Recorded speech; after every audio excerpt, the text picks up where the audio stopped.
Hey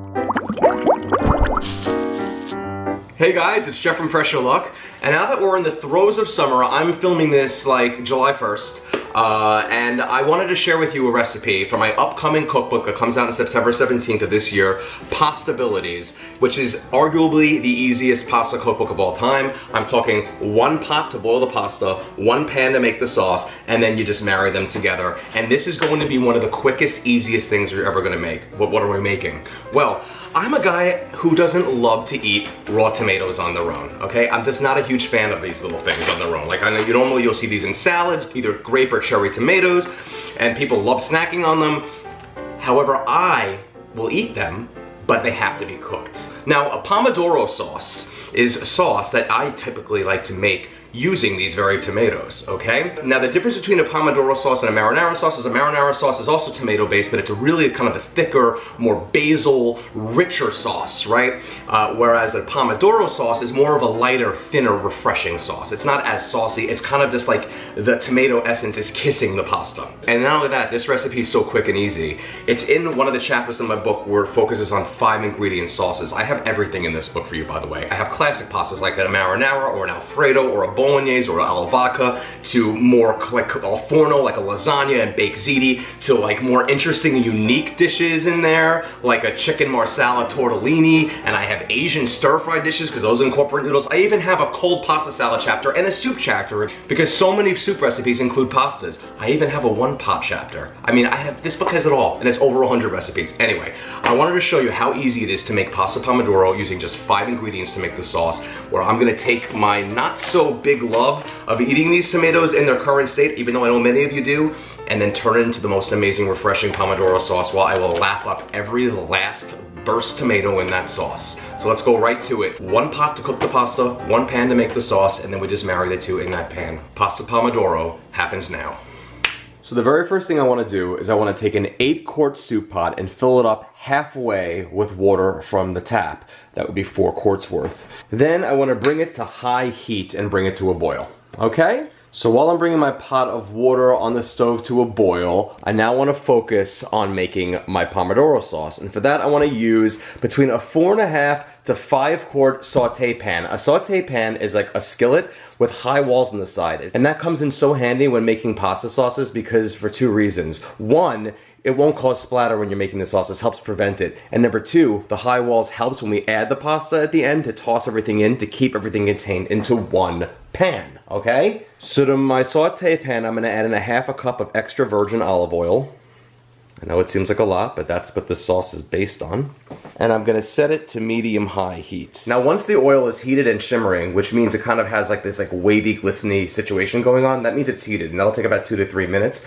I'm going to add in 2 pounds of cherry or grape tomatoes, and I'm going to halve. You can also even use these kinds of varieties if you want like some, colorful ones, that's fine too. We're gonna add that to the oil. And I'm gonna follow that up with 9 cloves or 3 tablespoons of crushed or minced garlic, as well as 1 teaspoon of seasoned salt and a 1/2 teaspoon of black pepper. You could use regular salt too, but I like seasoned salt. And I'm gonna saute everything in the olive oil for about 2 minutes. And you'll see as you saute the tomatoes in the olive oil along with the garlic and the salt and pepper, it's going to immediately become very saucy, which is what a Pomodoro is. It's a very light and sweet tomato-based sauce. Okay, now that my pasta water has come to a boil, I'm going to add in 1 tablespoon of salt. You can use kosher salt or regular salt, as well as a box of angel hair pasta, which is a pound. You can use any kind of pasta you want though. And I'll cook this according to the al dente instructions on the package, which is going to be about 2 to 3 minutes, and I'm going to give it a good stir. And my secret to making sure that water doesn't boil over is to reduce the heat to medium once we add the pasta. It'll cook it just as properly as if it was constantly boiling. Okay, now back to the sauce. I'm going to reduce the heat to medium, and I'm going to cover it for about 6 to 8 minutes. Alright? While my pasta's cooking. Very simple here. And every so often just check on those tomatoes in the sauce, removing the lid and then just kind of pressing down on them, giving them a nice stir. Ah, yeah, I love this sauce. Look at how beautiful this is looking. It should be a nice sauce on the thinner side. and just really have this really lovely combination of burst tomatoes, cherry or grape, the tiny ones, where the sauce just kind of comes to life on its own. Does the work for you as those tomatoes saute with the garlic and the seasoned salt or regular salt and pepper in the olive oil.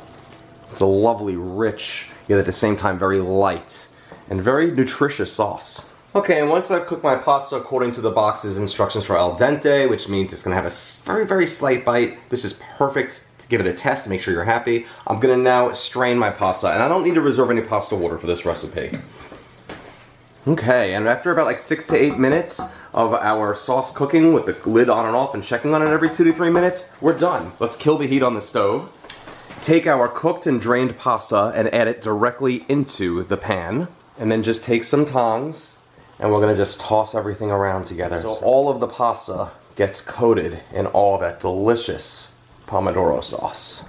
And there we have our beautiful, light and satisfying Pomodoro sauce, kissing that pasta, hugging it, giving it a nice embrace, a nice sweet light embrace. And now we're gonna serve some up and try it out. Let's do it. And there is a plate of this beautiful pasta Pomodoro. So light and refreshing. Of course, you can feel free to top it off with a little bit of Parmesan that's grated or Pecorino Romano, as well as maybe some freshly chopped basil. It's up to you if you want to do that too. And we are looking just beautiful here. And this is one of the easiest things you're ever gonna make. All right, let's give it the taste test. Okay, my friends, and here it is, a beautiful bowl of pasta Pomodoro. And it's just as simple as a twirl of the fork to get in there and give it a try. Here we go. Some people would like to use a spoon when they twirl their pasta, but I'm gonna be a little sloppy, okay? Here we go.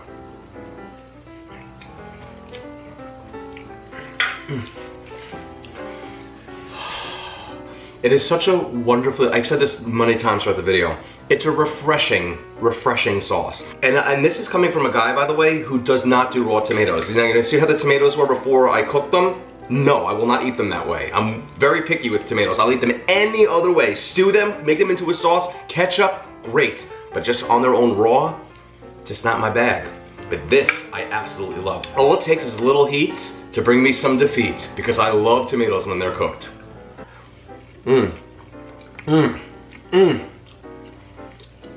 It's just so nice. It's so nice.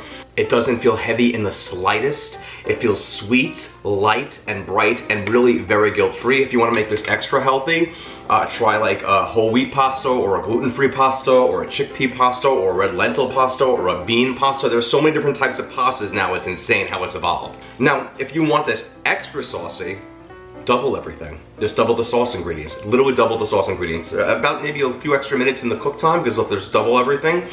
But I'm telling you right now, I think it's perfect for 1 pound of pasta. You don't want a Pomodoro to be too heavy and way too saucy. That's more of a marinara. Marinara is chunkier and just like, you know, richer than a lighter Pomodoro. Guys, this is, it's so delicious. I'm so happy with this one.